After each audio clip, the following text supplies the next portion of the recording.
We've gone back to the old days of the Moi era, where whenever a Kenyan used to speak, you have to look behind your shoulders to see whether someone else is listening. We are no longer like an independent country. This is a state which is captured. Parliament has been gagged. We have seen it. Bills are being enforced on Kenyans. Whether there's absolutely no substantive debate that takes place in Parliament. Members of Parliament have been arrested here. You cannot arrest her. You can arrest, you can question, but a public figure like the Speaker of the County Assembly of Kilifi, while he's conducting what he believes is his constitutional right to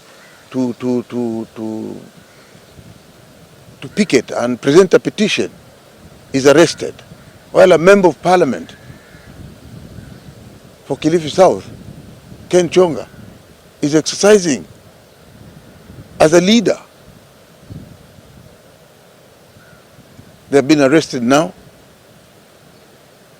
since yesterday. They've been taken to court this morning or this afternoon on an offense that is a misdemeanor.